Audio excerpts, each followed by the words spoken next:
بسم اللہ الرحمن الرحیم۔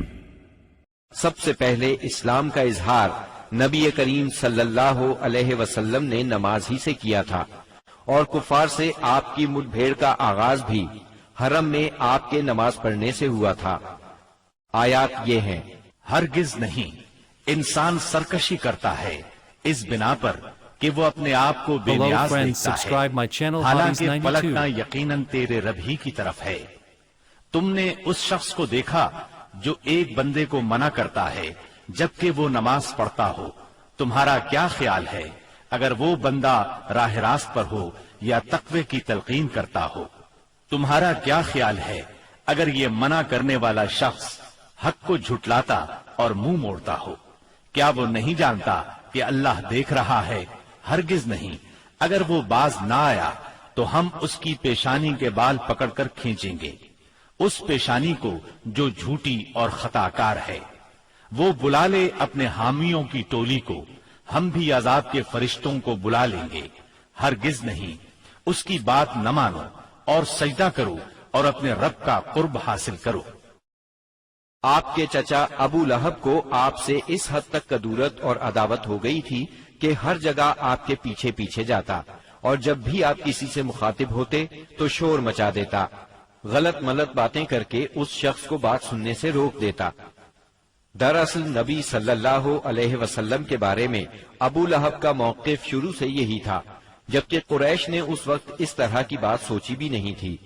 حج کے دنوں میں بھی ابو لہب نبی کریم صلی اللہ علیہ وسلم کو جھٹلانے کے لیے بازاروں اور اجتماعات میں آپ کے پیچھے لگا رہتا تھا۔ طارق بن عبداللہ محاربی کی روایت سے معلوم ہوتا ہے کہ یہ شخص صرف زبان سے جھٹلانے ہی پر اکتفا نہیں کرتا تھا بلکہ پتھر بھی مارتا تھا۔ ان پتھروں سے آپ کی ایڑیاں خون آلود ہو جاتی تھیں۔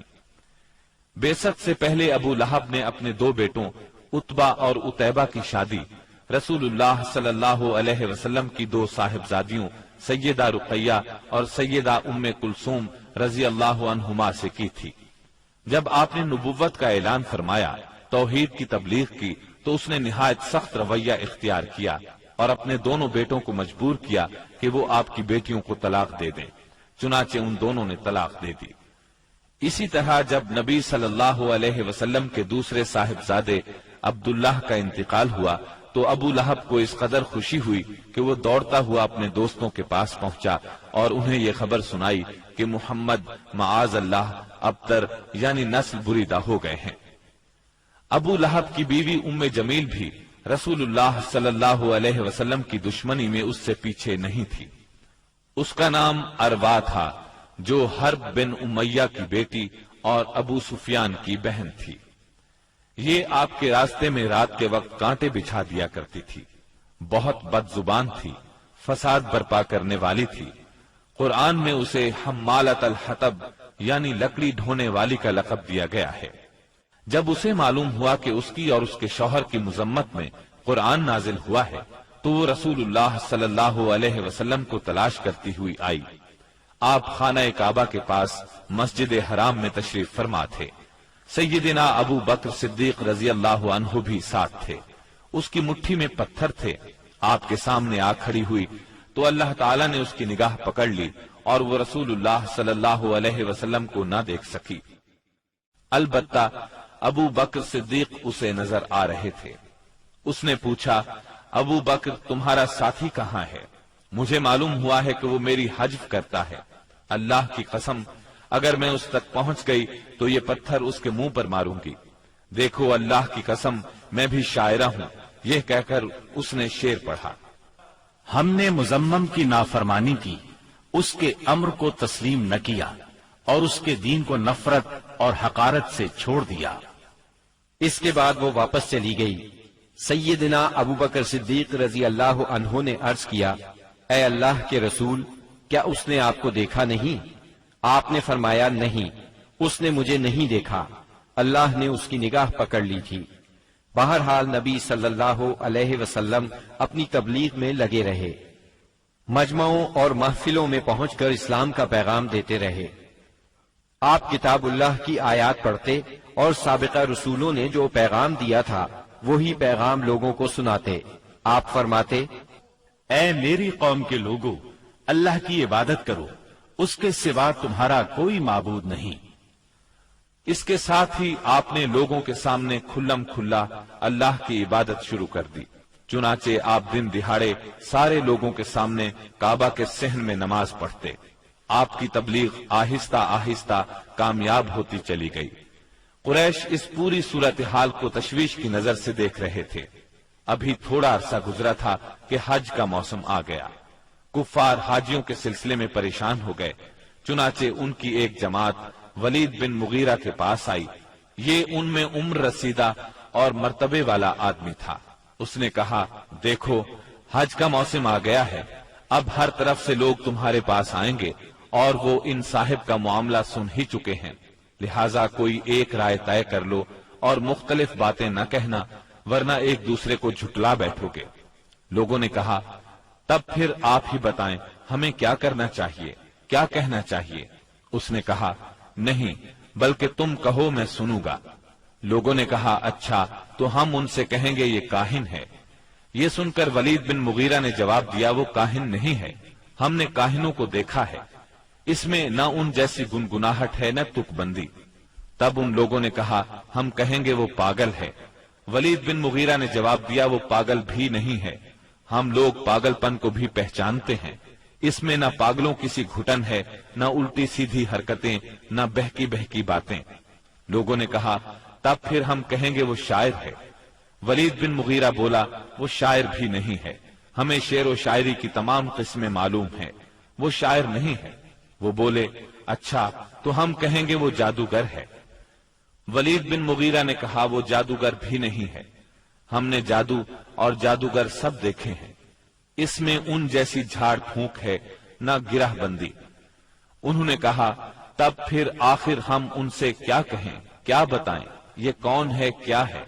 اس نے جواب میں کہا، اللہ کی قسم، اس کی بات میں مٹھاس ہے، تازگی ہے، اس کی جڑ پائیدار اور شاخ پھلدار ہے، تم جو بھی کہو گے واضح ہو جائے گا کہ تم نے جھوٹ کہا ہے۔ ویسے زیادہ مناسب یہی ہے کہ تم کہہ دو وہ جادوگر ہے اور اس کی باتوں میں جادو ہے۔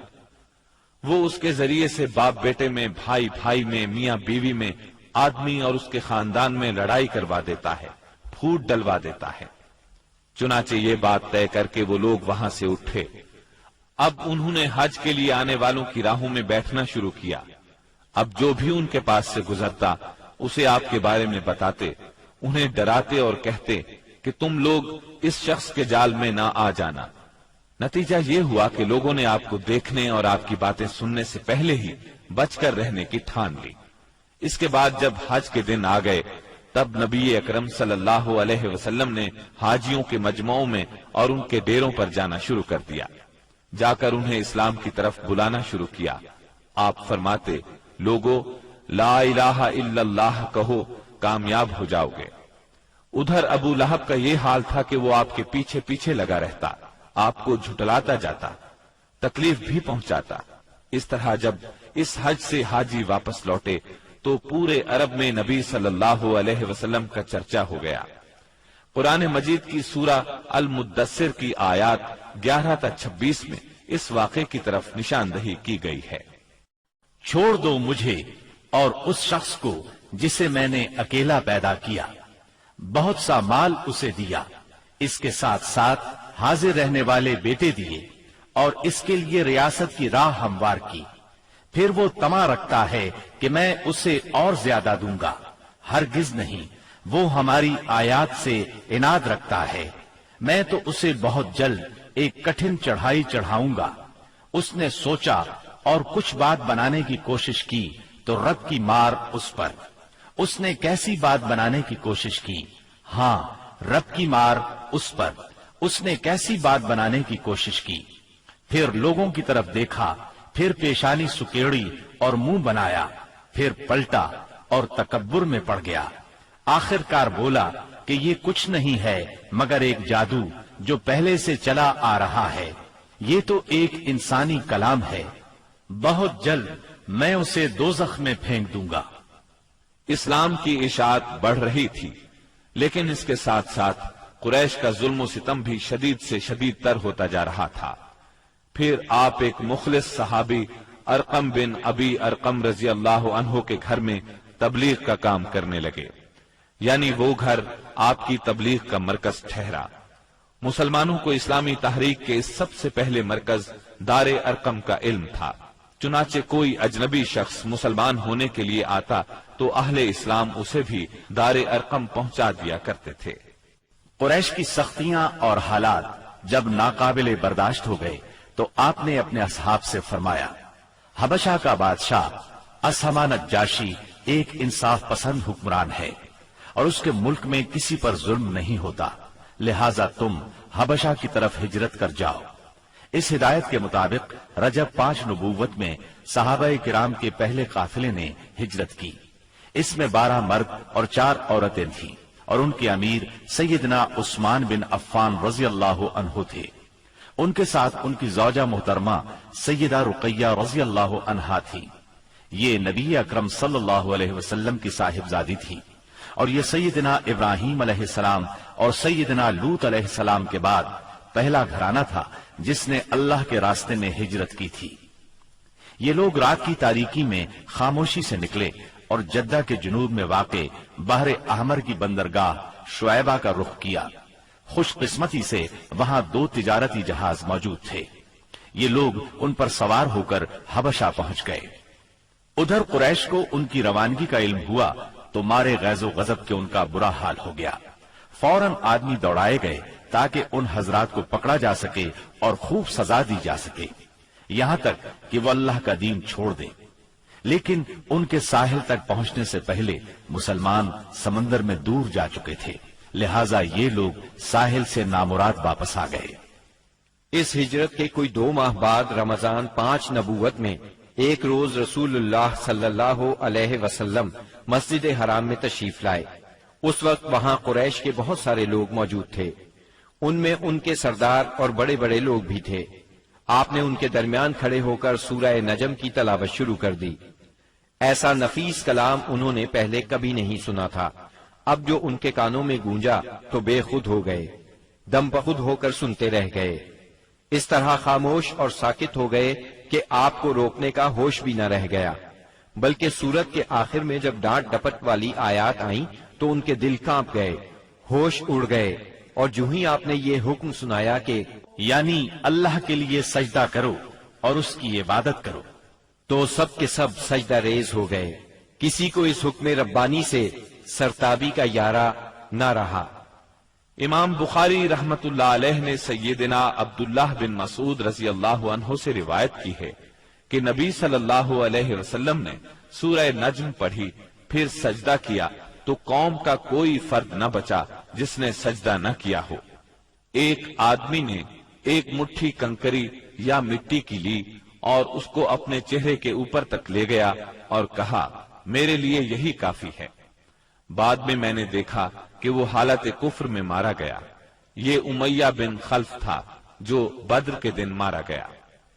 گویا اس وقت جتنے لوگ تھے ان میں سے بس ایک امیہ بن خلف ایسا تھا جس نے مکمل طور پر سجدہ نہیں کیا، البتہ ایک مٹھی میں کنکریاں لے کر اپنی پیشانی تک لے گیا۔ اس نے سجدہ کرنے والوں کا بس اس حد تک ساتھ دیا تھا۔ اس واقعے کی خبر حبشہ پہنچ گئی، یعنی تمام قریش کے سجدہ کرنے کی خبر۔ اس پر مسلمانوں نے سمجھا کہ وہ سب کے سب مسلمان ہو گئے ہیں۔ وہ سب خوشی خوشی ماہ شوال میں مکے کی طرف روانہ ہو گئے، لیکن جب مکے کے اس قدر قریب پہنچ گئے کہ ایک دن سے بھی کم وقت کی مسافت باقی رہ گئی، تب انہیں اصل بات کا پتہ چلا۔ اس پر کچھ لوگ تو وہیں سے واپس حبشہ چلے گئے اور کچھ چھپ چھپا کر یا کسی کی پناہ لے کر مکہ آ گئے۔ اس کے بعد مسلمانوں پر قریش کی سختیاں اور زیادہ بڑھ گئیں، کیونکہ ایک طرف تو انہوں نے بے خودی میں مسلمانوں کے ساتھ سجدہ کر دیا تھا، اس کا انہیں بہت پچھتاوا تھا، دوسری طرف مسلمانوں کے ساتھ نجاشی بہت اچھا سلوک کر رہا تھا، اس کی انہیں جلن اور کڑھن تھی۔ اس لیے رسول اللہ صلی اللہ علیہ وسلم نے فرمایا، تم لوگ دوبارہ حبشہ ہجرت کر جاؤ۔ چنانچہ اس مرتبہ 82 یا 83 مرد اور 18 یا 19 عورتوں نے ہجرت کی اور ظاہر ہے یہ ہجرت پہلی ہجرت کی نسبت زیادہ مشکل تھی، کیونکہ اب قریش چوکنے تھے، مسلمانوں کی نقل و حرکت پر ان کی نظر تھی۔ یہ اور بات ہے کہ مسلمان ان سے زیادہ چوکنے، باحکمت اور ٹھوس قدم اٹھانے والے ثابت ہوئے، اور ان کی تمام تر پکڑ دھکڑ کے باوجود حبشہ کی طرف نکلنے میں کامیاب ہو گئے۔ اس ہجرت سے قریش کے گھر گھر میں کوہرام مچ گیا، کیونکہ قریش کے بڑے چھوٹے خاندانوں میں سے کوئی ایسا نہیں تھا جس کے چشم و چراغ ان مہاجرین میں شامل نہ ہو۔ کسی کا بیٹا گیا تھا تو کسی کا داماد، کسی کی بیٹی گئی تھی تو کسی کا بھائی اور کسی کی بہن۔ ابو جہل کے بھائی سلمہ بن ہشام، اس کے چچا زاد 2 بھائی، اس کی چچا زاد بہن ام سلمہ، ابو سفیان کی بیٹی ام حبیبہ، عتبہ کے بیٹے اور ہند جگر خور کے سگے بھائی ابو حذیفہ، سہیل بن عمرو کی بیٹی سہلہ، عثمان بن عفان، ان کی اہلیہ رقیہ بنت رسول اللہ صلی اللہ علیہ وسلم، زبیر بن عوام، مصعب بن عمیر، عبد الرحمن بن عوف، ابو سلمہ مخزومی، عثمان بن مظعون، جعفر بن ابی طالب اور ان کی زوجہ اسماء بنت امیس رضی اللہ عنہم وغیرہ۔ اس طرح قریب قریب تمام سرداران قریش اور مشہور دشمنان اسلام کے جگر گوشے دین کی خاطر گھر بار چھوڑ کر نکل کھڑے ہوئے تھے۔ اس لیے کوئی گھرانہ ایسا نہ تھا جو اس واقعے سے متاثر نہ ہوا ہو۔ قریش پر یہ بات بہت گراں گزری کہ مسلمان ان سے بچ کر ایک ایسی جگہ جا پہنچے ہیں جہاں ان کی جان اور مال کو کوئی خطرہ نہیں ہے۔ چنانچہ انہوں نے ان حضرات کی واپسی کا منصوبہ تیار کیا۔ عمرو بن عاص اور عبداللہ بن ربیعہ کو حبشہ بھیجا۔ یہ دونوں اس وقت مشرک تھے۔ انہوں نے حبشہ پہنچ کر منصوبے کے مطابق سب سے پہلے پادریوں سے ملاقاتیں کی اور انہیں تحفے تحائف دیے، پھر بااثر انداز میں دلیل دے کر اپنی آمد کا مقصد بتایا۔ انہوں نے ان کا ساتھ دینے کا وعدہ کر لیا۔ اس کے بعد یہ دونوں نجاشی کے پاس آئے، اسے بھی تحائف پیش کیے، پھر اصل مقصد کی بات شروع کی۔ انہوں نے کہا، اے بادشاہ، آپ کے ملک میں ہمارے کچھ ناسمجھ لوگ بھاگ آئے ہیں۔ انہوں نے اپنی قوم کا دین چھوڑ دیا ہے اور آپ کے دین میں بھی داخل نہیں ہوئے، بلکہ ایک نیا دین ایجاد کیا ہے۔ اس کو ہم جانتے ہیں نہ آپ، اس لیے ہمیں آپ کی خدمت میں ان کی قوم کے بڑوں یعنی ان کے والدین، چچاؤں اور ان کے قبیلے کے لوگوں نے بھیجا ہے تاکہ آپ انہیں واپس بھیج دیں، کیونکہ وہ لوگ ان پر نگران ہیں اور ان کی خامی اور خرابی کو سب سے اچھی طرح سمجھتے ہیں۔ جب ان کی یہ بات پوری ہو گئی تو منصوبے کے مطابق پادریوں نے بھی ان کی تائید کی، ہاں میں ہاں ملائی۔ نجاشی نے ان کی باتیں غور سے سنی، لیکن سوچے سمجھے اور دیکھے بھالے بغیر فیصلہ نہیں کیا۔ اس نے سوچا دوسرے فریق کی بھی بات سنی جائے کہ وہ کیا کہتے ہیں، تبھی حق واضح ہو سکے گا۔ چنانچہ اس نے مسلمانوں کو بلا لیا اور ان سے پوچھا، یہ کیسا دین ہے جس کی وجہ سے تم لوگ اپنی قوم سے الگ ہو گئے ہو، لیکن نہ میرے دین میں داخل ہوتے ہو اور نہ ان ملتوں ہی میں سے کسی کے دین میں داخل ہوئے ہو؟ اس کے جواب میں سیدنا جعفر بن ابی طالب رضی اللہ عنہ نے فرمایا، اے بادشاہ، ہم جاہلیت والی قوم تھے، بتوں کو پوجتے تھے، مردار کھاتے تھے، برائیاں کرتے تھے، قرابت داروں سے ناتا توڑتے تھے، پڑوسیوں سے بدسلوکی کرتے تھے۔ ہم میں جو طاقتور ہوتا تھا وہ ہمارے کمزور کو کھا جاتا تھا۔ ہم اس حالت میں تھے کہ اللہ تعالیٰ نے ہم ہی میں سے ایک رسول بھیجا۔ ہم پہلے سے اس کے عالی نسب، سچائی، امانت اور پاک دامنی کو اچھی طرح جانتے تھے۔ اس نے ہمیں اللہ تعالیٰ کی طرف بلایا کہ ہم اسے ایک مانیں اور اسی کی عبادت کریں، اور اس کے سوا ہمارے باپ دادا جن بتوں اور پتھروں کو پوجتے رہے تھے انہیں چھوڑ دیں۔ اس نے ہمیں سچ بولنے، امانت ادا کرنے، قرابت جوڑنے، پڑوسی سے اچھا سلوک کرنے، حرام کاری اور خون ریزی سے باز رہنے کا حکم دیا، بے حیائی کے کاموں سے، جھوٹ بولنے سے، یتیم کا مال کھانے سے اور پاک دامن عورتوں پر جھوٹی تہمت لگانے سے منع کیا۔ اس نے ہمیں یہ بھی حکم دیا کہ ہم صرف ایک اللہ کی عبادت کریں، اس کے ساتھ کسی کو شریک نہ کریں۔ اس نے ہمیں نماز، زکوٰۃ اور روزے کا حکم دیا۔ اس موقع پر سیدنا جعفر رضی اللہ عنہ نے اسلام کے اور بہت سے احکام گنوائے، پھر کہا، ہم نے اس پیغمبر کو سچا مانا، اس پر ایمان لائے، اس کی پیروی کی اور اس کے لائے ہوئے دین میں اس کی اطاعت کی۔ چنانچہ ہم نے ایک اللہ کی عبادت کی، اس کے ساتھ کسی کو شریک نہیں کیا، اور جو چیزیں اس نے حرام بتائیں انہیں حرام مانا، جو چیزیں اس نے حلال بتائیں ان کو حلال مانا۔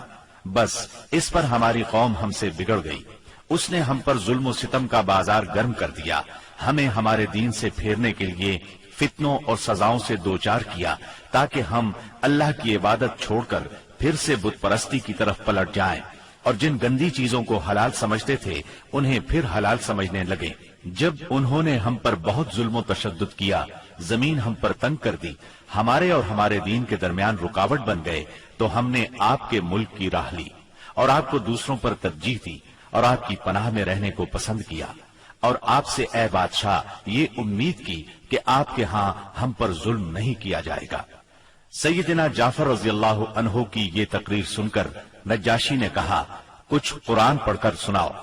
اس پر سیدنا جعفر رضی اللہ عنہ نے سورہ مریم کی ابتدائی آیات تلاوت کی۔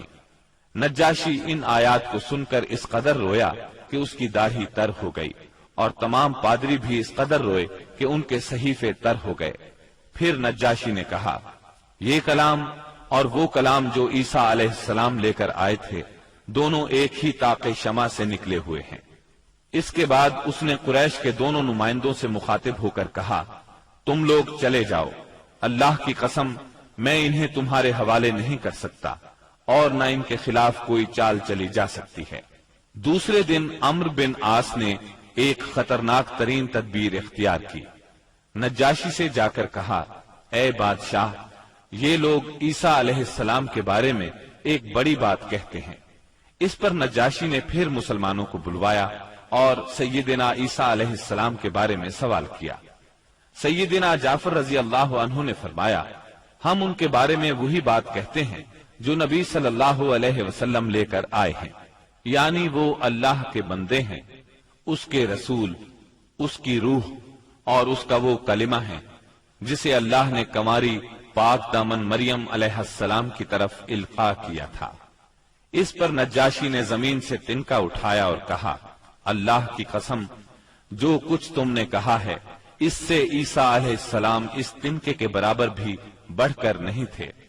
چنانچہ تم لوگ میرے ملک میں امن اور چین سے رہو، جو تمہیں گالی دے گا اس پر تاوان لگایا جائے گا۔ مجھے سونے کا پہاڑ ملے تو بھی میں گوارا نہیں کروں گا کہ تم میں سے کسی کو ستایا جائے۔ اس کے بعد اس نے حکم دیا کہ قریش کے نمائندوں کو ان کے تحفے واپس کر دیے جائیں۔ چنانچہ یہ دونوں صاحبان منہ لٹکائے واپس مکہ لوٹ آئے، اور مسلمانوں نے وہاں اچھے دیار میں اچھے ہمسائے کے ساتھ قیام کیا۔ بہرحال مشرکین کی چال ناکام ہو گئی۔ یہ بات ان کی سمجھ میں آ گئی کہ وہ مسلمانوں سے عداوت اپنے دائرہ اختیار میں رہ کر ہی کر سکتے ہیں، لیکن پھر اس کے مقابلے میں انہوں نے ایک خوفناک بات سوچی۔ دراصل انہیں اچھی طرح احساس ہو گیا تھا کہ اس مسئلے سے نمٹنے کے لیے ان کے سامنے دو ہی راستے رہ گئے ہیں، یہ کہ رسول اللہ صلی اللہ علیہ وسلم کو طاقت کے ذریعے تبلیغ سے روک دیں، یا پھر آپ کے وجود ہی کا صفایا کر دیں۔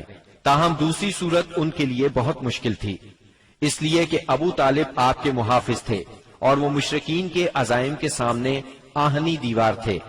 اس لیے یہی مفید سمجھا گیا کہ ابو طالب سے دو باتیں کی جائیں۔ اس تجویز کے بعد سرداران قریش ابو طالب کے پاس گئے اور بولے، اے ابو طالب، آپ ہمارے درمیان بہت عزت اور شرف والے ہیں۔ ہم نے آپ سے گزارش کی کہ اپنے بھتیجے کو روکیے، لیکن آپ نے نہیں روکا۔ آپ یہ بات یاد رکھیں، ہمارے آباء و اجداد کو گالیاں دی جاتی ہیں، ہم برداشت نہیں کر سکتے۔ ہماری عقلوں کو اور سمجھ بوجھ کو حماقت کہا جائے، ہمارے خداؤں کی عیب جوئی کی جائے، یہ ہم ہرگز برداشت نہیں کر سکتے۔ آپ انہیں روک لیجئے، ورنہ پھر ہم آپ سے اور ان سے ایسی جنگ چھیڑ دیں گے کہ ایک فریق کا صفایا ہو کر رہے گا۔ ابو طالب پر اس زوردار دھمکی کا بہت زیادہ اثر ہوا۔ انہوں نے رسول اللہ صلی اللہ علیہ وسلم کو بلا کر کہا، بھتیجے، تمہاری قوم کے لوگ میرے پاس آئے تھے اور ایسی ایسی باتیں کہہ گئے ہیں، اب مجھ پر اور خود اپنے آپ پر رحم کرو۔ اس معاملے میں مجھ پر اتنا بوجھ نہ ڈالو جو میرے بس سے باہر ہے۔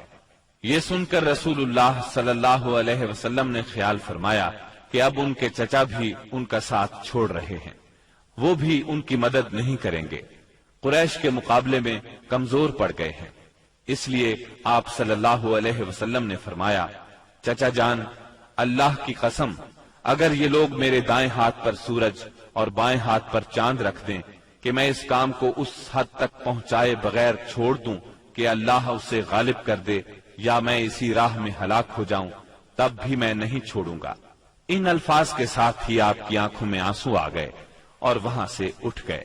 واپس جانے لگے تو ابو طالب نے پکارا اور سامنے آ کر کہا، بھتیجے جاؤ، جو چاہو کہو کرو، اللہ کی قسم میں تمہیں کبھی بھی کسی بھی وجہ سے نہیں چھوڑ سکتا۔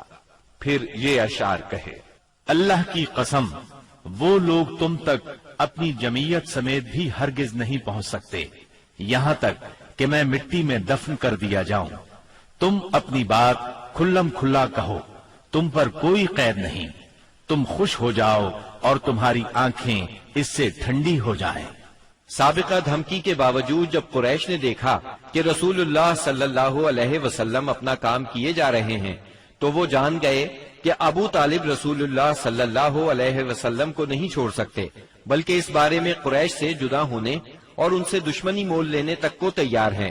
تو وہ لوگ ولید بن مغیرہ کے لڑکے عمارہ کو ساتھ لے کر ابو طالب کے پاس پہنچے اور ان سے یوں عرض کیا، اے ابو طالب، یہ قریش کا سب سے بانکا اور خوبصورت جوان ہے، آپ اسے لے لیں، اس کی دیت اور نصرت کے آپ حقدار ہوں گے، آپ اسے اپنا لڑکا بنا لیں، یہ آپ کا ہوگا، آپ اپنے بھتیجے کو ہمارے حوالے کر دیں، اس بھتیجے کو جس نے آپ کے آبا و اجداد کے دین کی مخالفت کی ہے، آپ کی قوم کا شیرازہ منتشر کر رکھا ہے اور ان کی عقلوں کو حماقت سے دوچار بتلایا ہے، ہم اسے قتل کریں گے، بس یہ ایک آدمی کے بدلے میں ایک آدمی کا حساب ہے۔ ابو طالب نے اس پر ان سے کہا، اللہ کی قسم، کتنا برا سودا ہے جو تم مجھ سے کر رہے ہو، تم اپنا بیٹا مجھے دیتے ہو کہ میں اسے کھلاؤں پلاؤں اور پالوں پوسوں، جبکہ میرا بیٹا مجھ سے طلب کرتے ہو کہ اسے قتل کر دو، اللہ کی قسم یہ نہیں ہو سکتا۔ اس پر نوفل بن عبد مناف کا پوتا متم بن عدی بولا، اللہ کی قسم، اے ابو طالب، تم سے تمہاری قوم نے انصاف کی بات کہی ہے اور جو صورت تمہیں ناگوار ہے اس سے بچنے کی کوشش کی ہے، لیکن میں دیکھتا ہوں کہ تم ان کے سلسلے میں کسی بات کو قبول نہیں کرنا چاہتے۔ اس کی بات کے جواب میں ابو طالب نے کہا، اللہ کی قسم، تم لوگوں نے میرے ساتھ انصاف کی بات نہیں کی، بلکہ تم بھی میرا ساتھ چھوڑ کر میرے مخالف لوگوں کی مدد پر تلے بیٹھے ہو، اگر یہی بات ہے تو ٹھیک ہے، جو چاہو کرو۔ اس گفتگو کی ناکامی کے بعد قریش کا ظلم و ستم حد سے بڑھ گیا، تکالیف دینے کا سلسلہ پہلے سے کئی گنا زیادہ اور سخت تر ہو گیا۔ انہی دنوں قریش کے سرکشوں کے دماغوں میں نبی صلی اللہ علیہ وسلم کے خاتمے کی ایک تجویز ابھری، لیکن یہ تجویز بھی ان کے خلاف گئی۔ اس تجویز کی بنا پر مکے کے دو نامور اور سرفروش یعنی سیدنا حمزہ اور سیدنا عمر بن خطاب رضی اللہ عنہما اسلام لائے اور ان کے ذریعے سے اسلام کو خوب طاقت ملی۔ ظلم و ستم کے طویل ترین سلسلے کے صرف ایک دو نمونے آپ کو سنائے جاتے ہیں۔ ایک روز ابو لہب کا بیٹا عتیبہ رسول اللہ صلی اللہ علیہ وسلم کے پاس آیا اور بولا، میں والنجم اذا ہوا اور ثم دنا فتدلی کا انکار کرتا ہوں، یعنی اس نے قرآن کی ان آیات کے بارے میں کہا کہ میں ان کا انکار کرتا ہوں۔ پھر آپ پر حملہ آور ہوا، آپ کا کرتا پھاڑ ڈالا، آپ کے چہرہ مبارک پر تھوکنے کی کوشش کی، لیکن اس کا تھوک آپ کے چہرہ مبارک تک نہ آ سکا۔ اس موقع پر نبی کریم صلی اللہ علیہ وسلم نے اس کے حق میں یوں بد دعا فرمائی، اے اللہ، اپنے کتوں میں سے کوئی کتا اس پر مسلط کر دے۔ رسول اللہ صلی اللہ علیہ وسلم کی یہ بد دعا قبول ہوئی، اور وہ اس طرح کہ ایک مرتبہ عتیبہ قریش کے کچھ لوگوں کے ساتھ سفر پر گیا، قافلے نے ملک شام کے مقام زرقاء میں پڑاؤ ڈالا تو رات کے وقت ایک شیر قافلے کے نزدیک آیا، اس نے پورے قافلے کے گرد چکر لگایا۔ عتیبہ نے اس شیر کو دیکھا تو بولا، ہائے میری تباہی، اللہ کی قسم یہ مجھے کھا جائے گا، محمد نے مجھے بد دعا دی تھی، دیکھو میں شام میں ہوں، اس نے مکے میں رہتے ہوئے مجھے مار ڈالا۔ اس وقت تو شیر چلا گیا۔ لوگوں نے عتیبہ کو دلاسا دیا کہ فکر کرنے کی کوئی بات نہیں۔ پھر اس کی حفاظت کی خاطر اس کے چاروں طرف جانور کھڑے کر دیے تاکہ اگر رات کے وقت شیر آ جائے تو عتیبہ کی بجائے کسی جانور کو کھا لے، عتیبہ کی طرف رخ نہ کرے۔ اس کے باوجود عتیبہ کی گویا جان نکلی جا رہی تھی۔ پھر رات ہو گئی، سب لوگ سو گئے، لیکن عتیبہ سے نیند کوسوں دور تھی اور آخرکار شیر آ گیا۔ اس نے جانوروں کو کچھ نہ کہا، ایک چھلانگ لگا کر ان کے اوپر سے ہوتا ہوا عتیبہ پر جا پڑا اور اس کا سر چبا ڈالا۔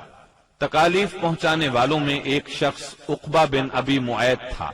اس نے ایک روز حالت سجدہ میں نبی صلی اللہ علیہ وسلم کی گردن اس زور سے دبائی کہ معلوم ہوتا تھا آپ کی آنکھیں باہر نکل آئیں گی۔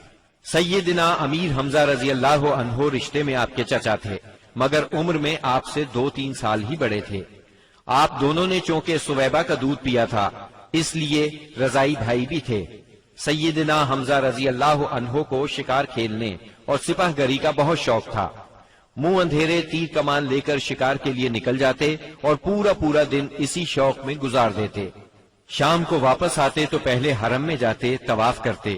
قریش کے رئیس حرم میں اکثر اپنی الگ الگ مجلس جما کر بیٹھتے تھے۔ سیدنا حمزہ کی ان سب سے اچھی دوستی تھی، اس لیے سب لوگ ان کی بہت قدر کرتے تھے۔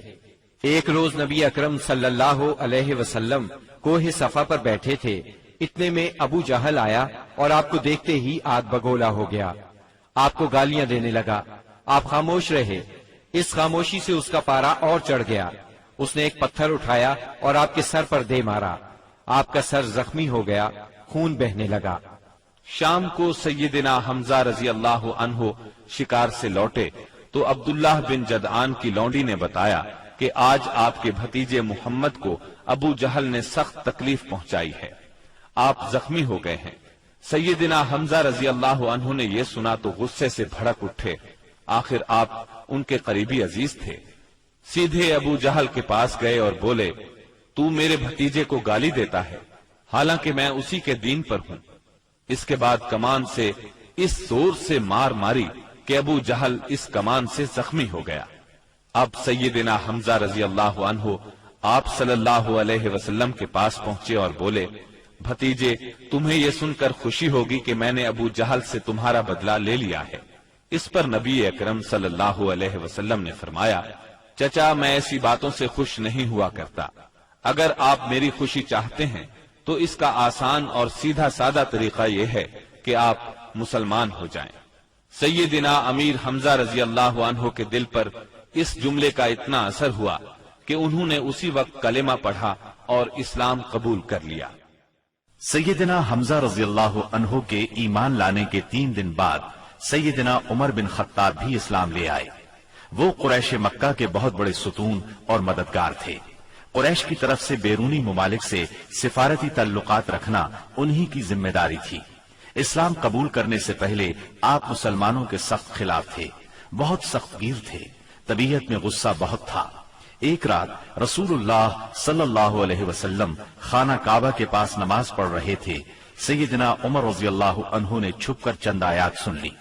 ان کے دل میں آیا کہ یہ حق ہے، لیکن پھر بھی اپنے خیالات پر جمے رہے، یہاں تک کہ ایک روز نبی صلی اللہ علیہ وسلم کا کام تمام کرنے کی نیت سے تلوار لے کر نکل کھڑے ہوئے۔ راستے میں ان کی ملاقات سیدنا نعیم بن عبداللہ سے ہوئی۔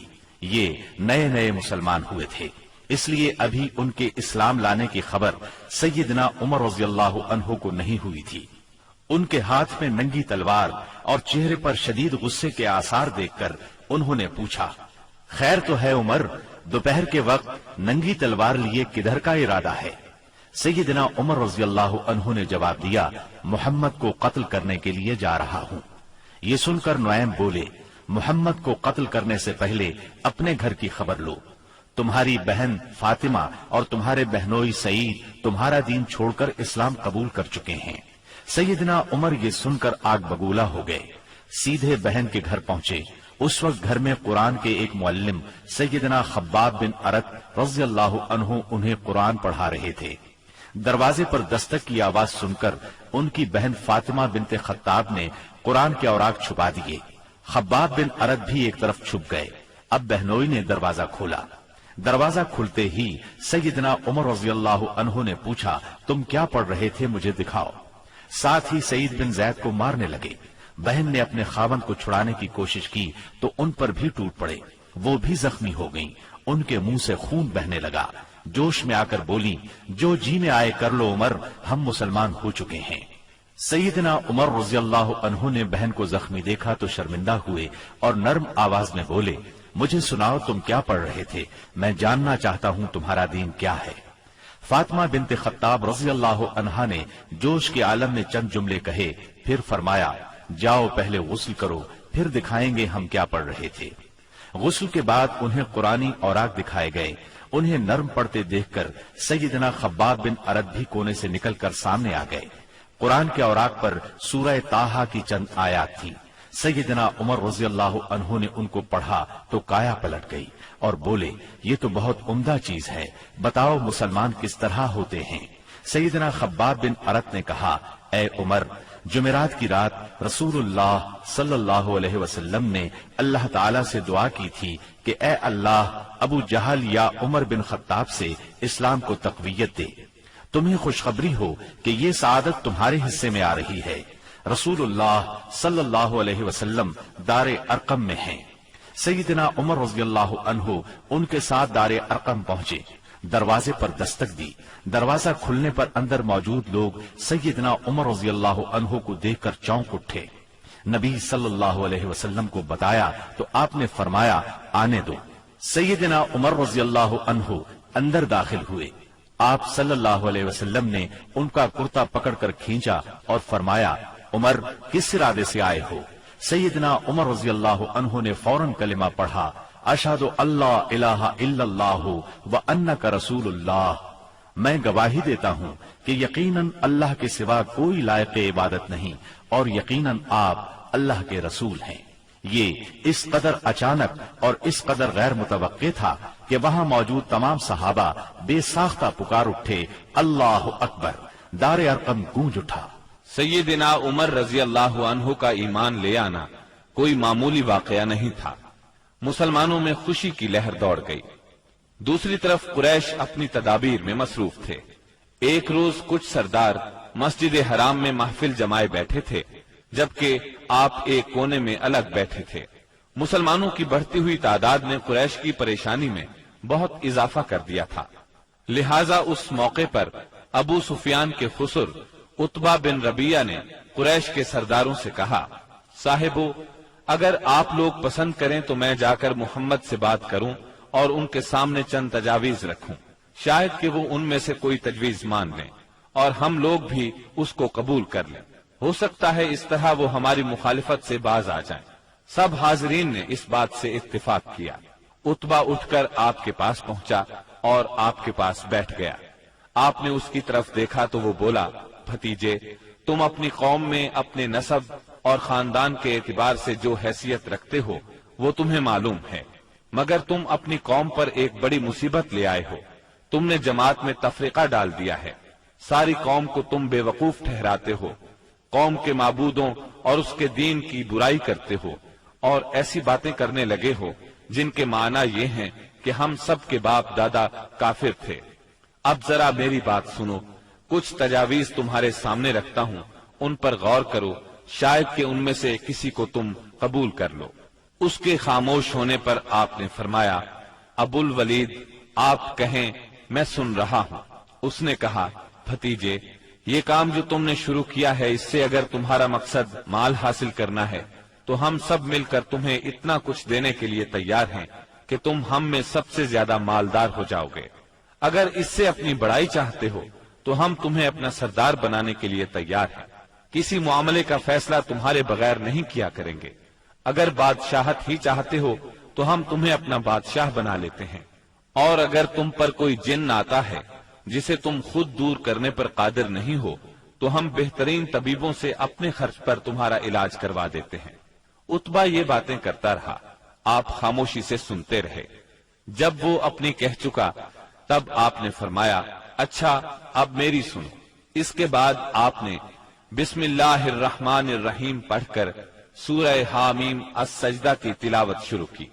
اتبا اپنے دونوں ہاتھ پیچھے زمین پر ٹکائے سنتا رہا۔ جب آپ نے آیت سجدہ یعنی آیت نمبر 38 پر پہنچ کر سجدہ کیا، پھر سر اٹھا کر فرمایا، اے ابو الولید، میرا جواب آپ نے سن لیا، اب آپ جانیں اور آپ کا کام۔ ان آیات مبارکہ کا ترجمہ بھی آپ سن لیں جو رسول صلی اللہ علیہ وسلم نے اتبا کے سامنے اس کی باتوں کے جواب میں پڑھی۔ شروع اللہ کے نام سے جو بہت مہربان نہایت رحم والا ہے۔ حامیم، یہ اتاری ہوئی ہے بڑے مہربان بہت رحم والے کی طرف سے۔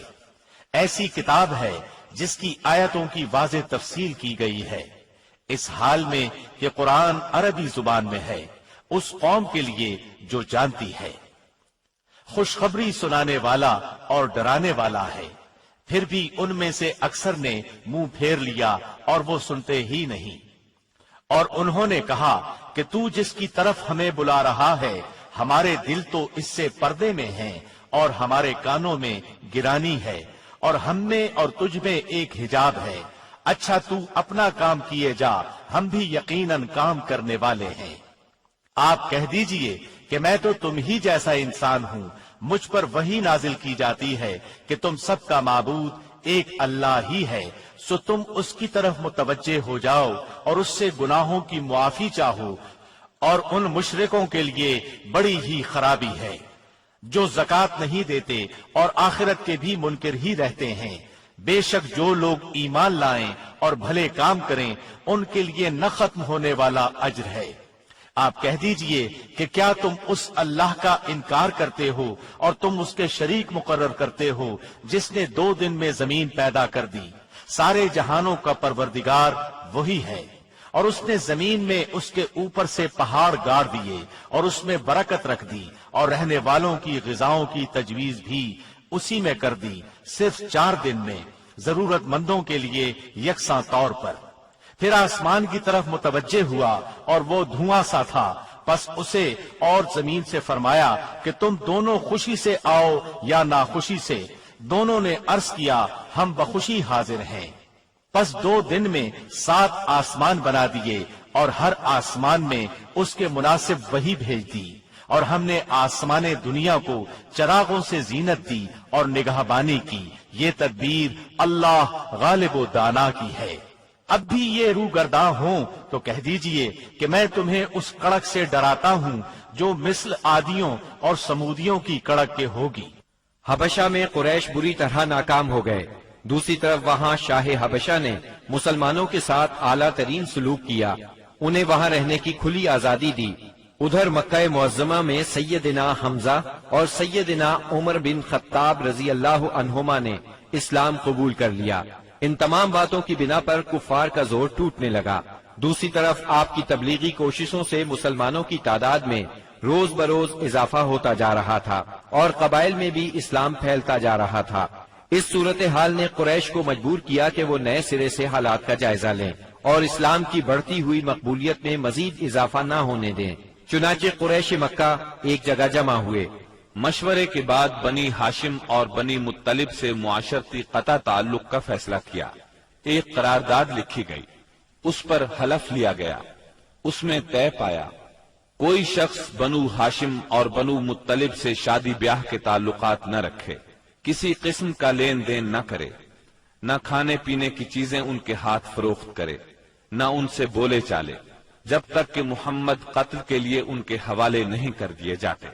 اس قرارداد کو اہمیت دینے کے لیے اس کو کعبے کے اندر لٹکا دیا گیا۔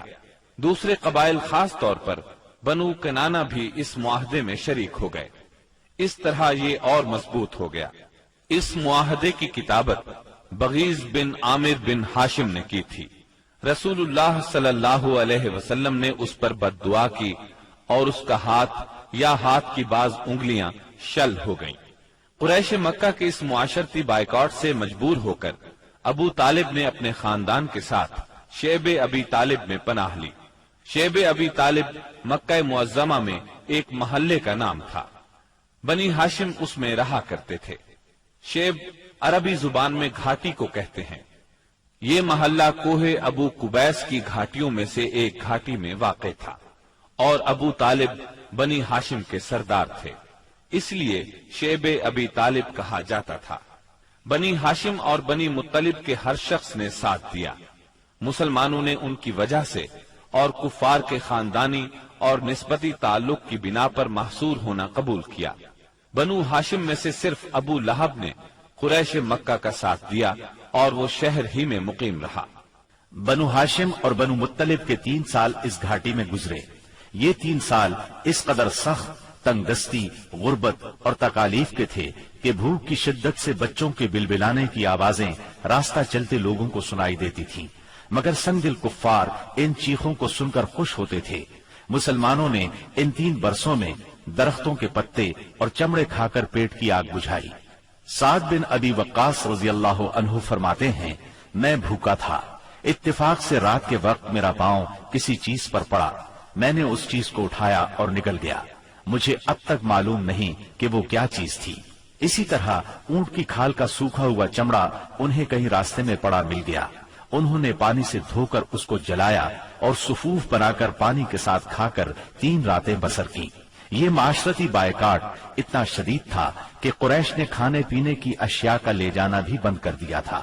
جب کوئی تجارتی قافلہ مکے آتا تو ابو لہب اٹھتا اور اعلان کرتا، کوئی تاجر عام نرخوں پر اصحاب محمد کو فروخت نہ کرے، بلکہ اتنی قیمت بڑھائے کہ وہ چیز ان لوگوں کی قوت خرید سے باہر ہو جائے۔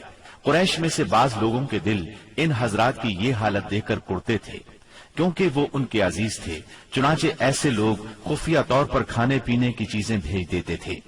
ایک دن سیدنا حکیم بن حزام رضی اللہ عنہ اپنی پھوپھی سیدہ خدیجہ رضی اللہ عنہا کے لیے کچھ چیزیں لے کے جا رہے تھے کہ ابو جہل نے راستہ روک لیا اور کہا، اگر تم نے شیب ابی طالب میں غلہ پہنچانے کی کوشش کی تو میں سب لوگوں میں تمہیں رسوا کر دوں گا۔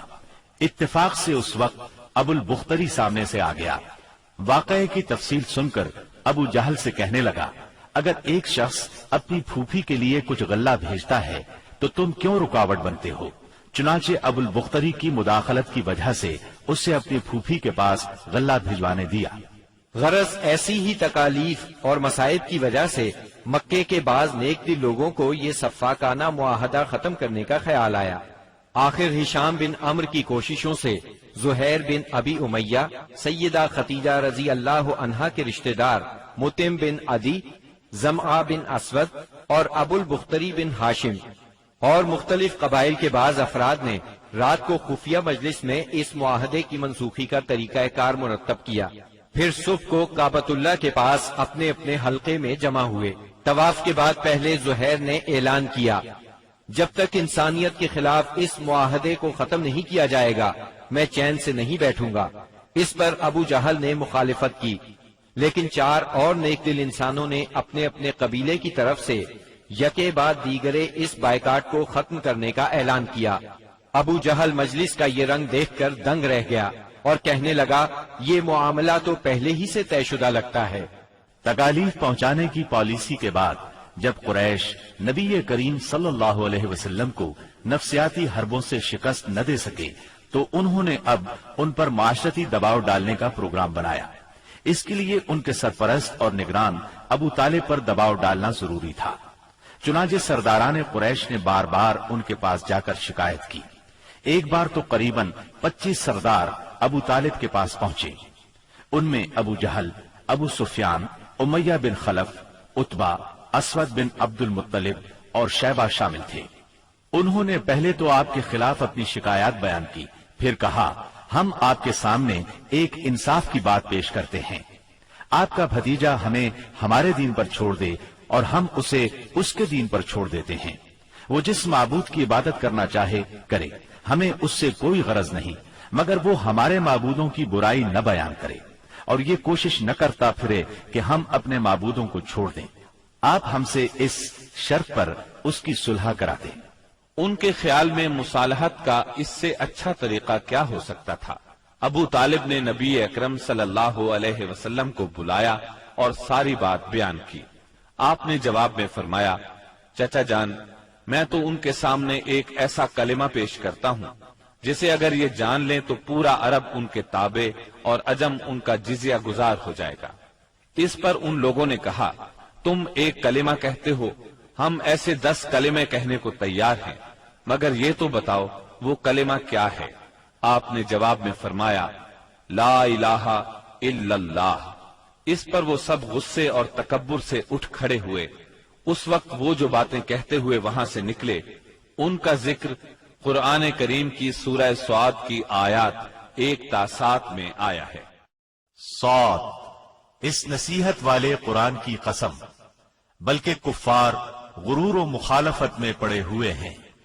ہم نے ان سے پہلے بھی بہت سی امتوں کو تباہ کر ڈالا تو انہوں نے ہر چند چیخ پکار کی، لیکن وہ وقت چھٹکارے کا نہ تھا، اور کافروں کو اس بات پر تعجب ہوا کہ انہی میں سے ایک انہیں ڈرانے والا آ گیا اور کہنے لگے کہ یہ تو جادوگر اور جھوٹا ہے، کیا اس نے اتنے سارے معبودوں کا ایک ہی معبود کر دیا؟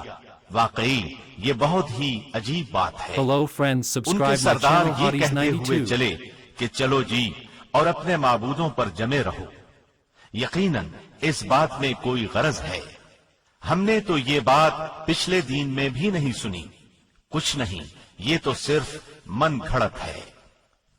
نبی اکرم صلی اللہ علیہ وسلم اور آپ کے صحابہ کرام رضی اللہ عنہم کو اس مصیبت سے نجات تو مل گئی، لیکن قریش کے 3 سالہ بائیکاٹ نے بہت سے حضرات کی صحت برباد کر دی تھی۔ آپ شہر میں تشریف لائے ہی تھے کہ آپ کے چچا ابو طالب بیمار پڑ گئے اور چند روز بعد ہی وفات پا گئے۔ صحیح بخاری میں مسیب رحمت اللہ علیہ سے مروی ہے کہ جب ابو طالب کی وفات کا وقت آیا تو نبی کریم صلی اللہ علیہ وسلم ان کے پاس تشریف لے گئے۔ اتفاق سے اس وقت ابو جہل اور عبداللہ بن ابی امیہ بھی ابو طالب کی عیادت کے لیے موجود تھے۔ رسول اللہ صلی اللہ علیہ وسلم نے فرمایا، چچا جان آپ لا الہ الا اللہ کہہ دیجئے، بس ایک کلمہ جس کے ذریعے میں اللہ تعالیٰ کے پاس آپ کے لیے حجت پیش کر سکوں گا۔ اسی وقت ابو جہل اور عبداللہ بن ابی امیہ نے دخل اندازی کی، بولے ابو طالب کیا تم اپنے باپ عبد المطلب کے دین سے پھر جاؤ گے؟ یہ سن کر ابو طالب ذرا دیر کے لیے رکے، پھر بولے میں عبد المطلب کے دین پر مرتا ہوں۔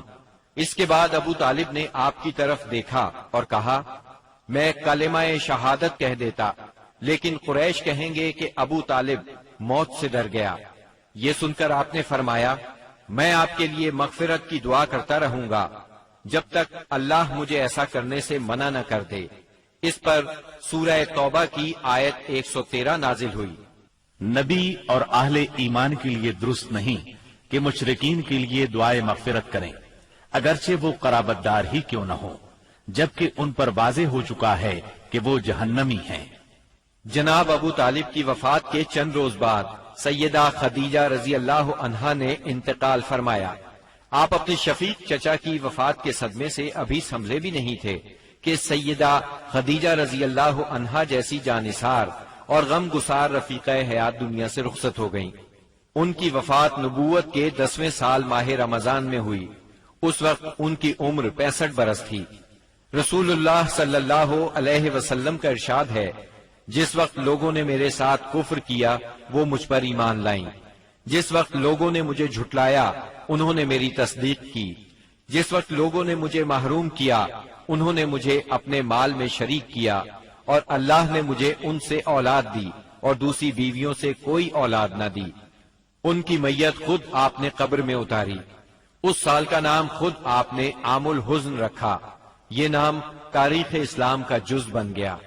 جناب ابو طالب اور سیدہ خدیجہ الکبریٰ کی وفات کے بعد کفار مکہ اور بھی زیادہ دلیر ہو گئے، پہلے سے زیادہ آپ کو تنگ کرنے لگے، یہاں تک کہ آپ کا گھر سے نکلنا بھی مشکل ہو گیا۔ ابو طالب کی وفات پر ابو لہب بنو ہاشم کا سردار بنا۔ شروع ہی میں اس نے اعلان کر دیا کہ آپ اپنے اقوال اور اعمال کے ذمہ دار ہیں۔ یہ اعلان گویا آپ کو برادری سے خارج کر دینے کے برابر تھا کہ جو چاہے آپ کو معاذ اللہ قتل کر دے، قبیلہ آپ کی حمایت نہیں کرے گا۔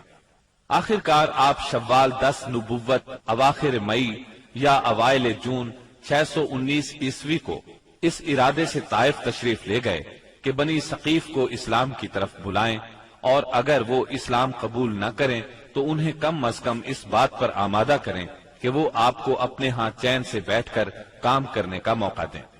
طائف مکہ معظمہ سے 60 میل کے فاصلے پر پہاڑوں میں ایک سرسبز و شاداب مقام ہے، جو اپنی خوشگوار آب و ہوا کی وجہ سے اہل حجاز کے لیے ایک صحت افزا مقام کی حیثیت رکھتا ہے۔ جس وقت آپ نے طائف کا سفر اختیار کیا، وہاں قبیلہ بنو ثقیف برسر اقتدار تھا۔ آپ کو اس وقت کوئی سواری تک میسر نہیں تھی۔ مکہ معظمہ سے طائف تک کا سفر آپ نے پیدل طے کیا۔ آپ کے ساتھ صرف زید بن حارثہ رضی اللہ عنہ تھے۔ راستے میں جس قبیلے سے گزر ہوتا اسے اسلام کی دعوت دیتے، لیکن کسی نے بھی دعوت قبول نہ کی۔ وہاں پہنچ کر آپ نے 10 دن قیام فرمایا۔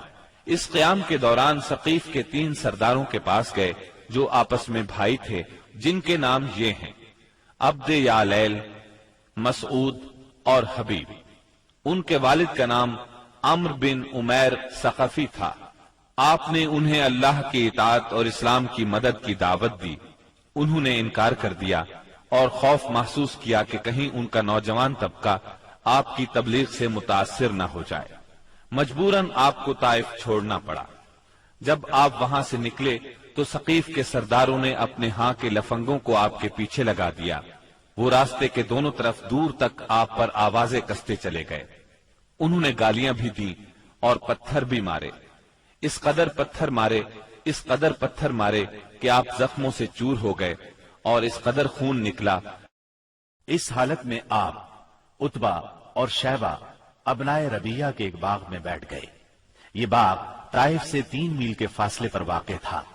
باغ میں ایک دیوار سے ٹیک لگا کر انگور کی بیل کے سائے میں بیٹھ گئے۔ جو کچھ پیش آیا اس پر سوچ بچار کر رہے تھے۔ چنانچہ آپ نے ایک رقت انگیز دعا فرمائی جو دعائے مستضعفین کے نام سے مشہور ہے، جس کا مفہوم یہ ہے: الہی میں تجھ سے اپنی کمزوری و بے بسی اور لوگوں کے نزدیک اپنی بے قدری کا شکوہ کرتا ہوں۔ یا ارحم الراحمین، تو کمزوروں کا رب ہے، تو میرا بھی رب ہے۔ تو مجھے کس کے حوالے کر رہا ہے؟ کیا کسی بیگانے کے جو میرے ساتھ تندی سے پیش آئے، یا کسی دشمن کے جسے تو نے میرے معاملے کا مالک بنا دیا ہے؟ اگر مجھ پر تیرا غضب نہیں ہے تو کوئی پرواہ نہیں، لیکن تیری عافیت میرے لیے زیادہ کشادہ ہے۔ میں تیرے چہرے کے اس نور کی پناہ چاہتا ہوں جس سے تاریکیاں روشن ہو گئیں اور جس سے دنیا اور آخرت کے معاملات درست ہوئے، کہ تو مجھ پر اپنا غضب نازل کرے یا تیرا عتاب مجھ پر وارد ہو۔ مجھے تیری رضا مطلوب ہے، یہاں تک کہ تو خوش ہو جائے، اور تیرے بغیر کوئی زور اور طاقت نہیں۔ واپسی پر آپ بہت دل شکستہ تھے، غمگین تھے۔ جب آپ قرن المنازل کے قریب پہنچے تو محسوس ہوا آسمان پر ایک بادل سا چھایا ہوا ہے۔ نظر اٹھائی تو جبرائیل علیہ السلام سامنے تھے۔ انہوں نے کہا، آپ کی قوم نے جو جواب آپ کو دیا اللہ نے اس کو سن لیا ہے۔ اب یہ پہاڑوں کا منتظم فرشتہ اللہ نے بھیجا ہے، جو آپ حکم دینا چاہیں دے سکتے ہیں۔ پھر پہاڑوں کے فرشتے نے آپ کو سلام کر کے عرض کیا، آپ فرمائیں تو دونوں طرف کے پہاڑ ان لوگوں پر الٹ دوں۔ آپ نے فرمایا، نہیں، بلکہ مجھے امید ہے کہ اللہ تعالیٰ ان کی نسل سے ایسے لوگ پیدا کرے گا جو صرف ایک اللہ کی عبادت کریں گے اور اس کے ساتھ کسی کو شریک نہیں ٹھہرائیں گے۔ آپ طائف سے نکل کر چند روز نخلا کے مقام پر ٹھہرے۔ پریشان تھے کہ اب کیسے مکہ جاؤں۔ طائف میں جو کچھ گزری اس کی خبریں وہاں تک پہنچ چکی ہوں گی۔ اب تو کفار پہلے سے بھی زیادہ دلیر ہو جائیں گے۔ انہی دنوں کا ذکر ہے، ایک رات آپ نماز میں قرآن پڑھ رہے تھے کہ جنوں کے ایک گروہ کا ادھر سے گزر ہوا۔ انہوں نے قرآن سنا تو ایمان لے آئے، اپنی قوم میں جا کر تبلیغ شروع کر دی، اور اللہ نے اپنے نبی کو یہ خوشخبری سنائی کہ انسان اگرچہ آپ کی دعوت کو قبول نہیں کر رہے، مگر بہت سے جن اس کے گرویدہ ہو گئے ہیں اور اس دعوت کو اپنی جنس میں پھیلا رہے ہیں۔ اس واقعے کی تفصیل سورہ احقاف کی آیات 29 تا 31 میں درج ہے۔ اور یاد کرو جب ہم نے آپ کی طرف جنوں کے ایک گروہ کو متوجہ کیا کہ وہ قرآن سنے، پس جب نبی کے پاس پہنچ گئے تو ایک دوسرے سے کہنے لگے، خاموش ہو جاؤ۔ پھر جب تلاوت ختم ہو گئی تو اپنی قوم کو خبردار کرنے کے لیے واپس لوٹ گئے۔ کہنے لگے، اے ہماری قوم، ہم نے یقیناً وہ کتاب سنی ہے جو موسیٰ کے بعد نازل کی گئی ہے، جو اپنے سے پہلی کتابوں کی تصدیق کرنے والی ہے، جو سچے دین اور راہ راست کی طرف راہبری کرتی ہے۔ اے ہماری قوم، اللہ کے بلانے والے کا کہا مانو، اس پر ایمان لاؤ تو اللہ تمہارے گناہ۔ سب سے پہلے اسلام کا اظہار Hello friends, subscribe my channel.